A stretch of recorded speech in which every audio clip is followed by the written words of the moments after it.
Berarti nanti ditunggu saja di tanggal 21 sampai tanggal 24. Kemudian langkah pertama yang harus dilakukan sebelum memilih sekolah adalah aktivasi akun terlebih dahulu. Aktivasi akun ini dengan nanti akan diminta untuk memasukkan nomor peserta, nomor peserta dan juga nomor tokennya. Saya coba masukkan untuk token atau passwordnya. Kemudian saya masuk ke kode keamanan.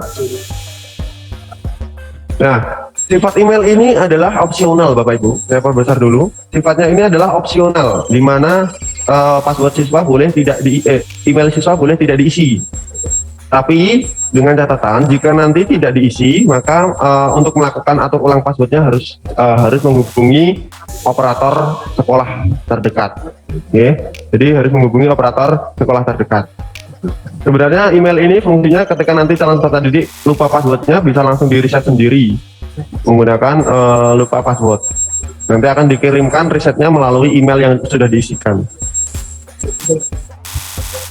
Tuh, saya coba dulu tanpa memasukkan alamat email.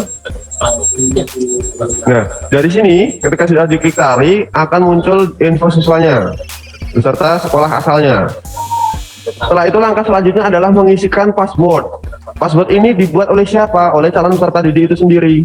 Jadi kalau ada pertanyaan tentang ini, Mas, ini ada NISN, lupa passwordnya apa, Mas? Nah, pertanyaan ini yang nanti tidak bisa kami jawab ya, Bu.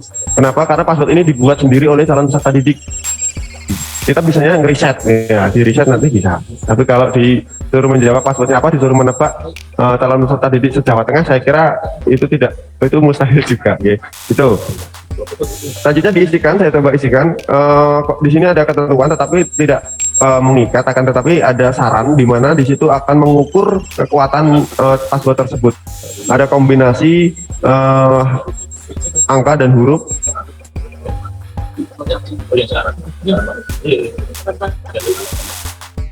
Nah, ini saya contohkan di sini.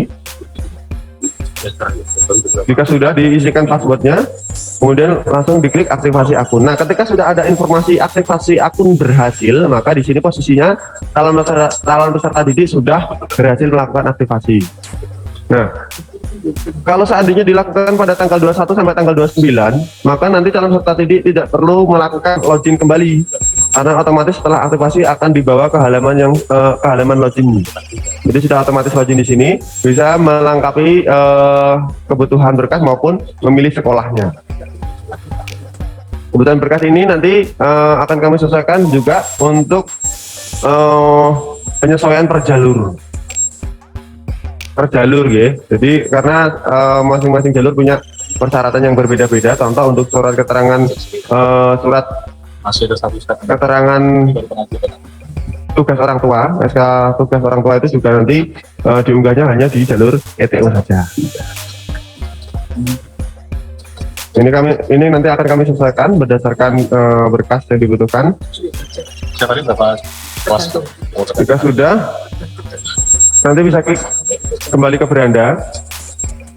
Di sini akan ada keterangan kelengkapan berkas yang sudah diunggah. Kemudian langkah selanjutnya adalah pilih sekolah. Ini dilakukan pada tanggal 21 sampai tanggal 24 ya Pak Bu.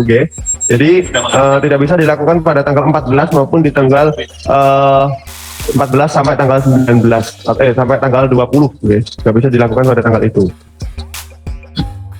Nah, di sini ada keterangan ketika memilih sekolah. Yang pertama kali nanti dikonfirmasi adalah konfirmasi peserta. Di langkah konfirmasi peserta adalah konfirmasi apakah Anda bersedia dilimpahkan di sekolah lain di dalam zona saat sudah tidak diterima. Nah, ini konfirmasi penyalurannya, ada ya bersedia maupun tidak terima kasih.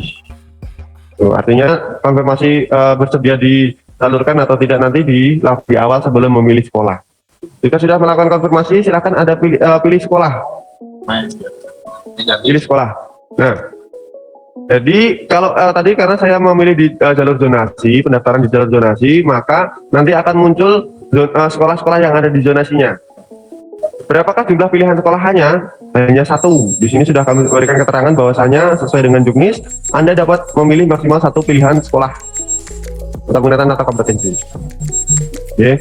Di sini mohon maaf untuk jarak radiusnya masih tertera 9.999.999 ini karena titik koordinat dari sekolah masing-masing sekolah belum di set nggih Bapak Ibu nggih. Maka dari itu nanti mulai malam ini mungkin setelah akses ini diberikan nanti bisa di set untuk titik koordinat dari masing-masing sekolah baik SMA maupun SMK. Ini saya coba contohkan, saya memilih di SMA Negeri 1 Gerobokan. Kemudian nanti akan diminta lagi mengisikan pilihan peminatannya. Ini sesuai dengan jurusannya, peminatan dari masing-masing sekolah. Jika nanti ada bahasa maka akan muncul bahasa juga. Jika tidak ada maka nanti tidak muncul bahasa. Jika sudah selesai diklik lanjutkan dan akan diminta mengecek ulang data siswa yang sudah dimasukkan tadi termasuk konfirmasi penyalurannya. Kemudian ada pilihan sekolah dan ini jaraknya. Nah ini kenapa kok jaraknya sampai ke Amerika bagian jauh nih? Karena titik koordinat sekolahnya belum di set, jadi tidak tahu. Mapsnya bingung ini mau di sekolahan di mana ini. Jarak yang sesuai dengan 999 itu ya berarti di Amerika bagian jauh itu. Jika sudah sesuai akan muncul jaraknya dan juga akan muncul data pesertanya. Kami berikan lagi di sini ada klik setujui dengan pernyataan di atas. Jadi di sini akan ada pernyataan lagi. Seandainya ini tidak ditentang, wah ini saya tidak sesuai, tapi nggak apa-apa lah biar lanjut. Tidak kami setujui. Maka ketika diklik lanjutkan akan ada perhatian dicegat dulu sama Bapak Polisi di sini, ya. Dekat untuk menyetujui dari pernyataan di atas. Jadi tidak ada alasan ketika nanti calon peserta didik, wah ini nggak sengaja kepencet mas, nggak sengaja kepilih ini ya. Ini kan jadi hal yang jadi pertanyaan besar. Ya. Pertanyaannya Bapak Ibu nanti atau adik nanti sadar tidak ketika memilih sekolah. Gitu. Jika sudah klik lanjutkan maka di sini akan pada halaman terakhir ya ini cetak bukti pendaftaran. Cetak bukti pendaftaran ini dilakukan ketika sudah selesai melakukan pemilihan sekolah. Nah, akan berisi akan berisi informasi tentang pendaftarannya.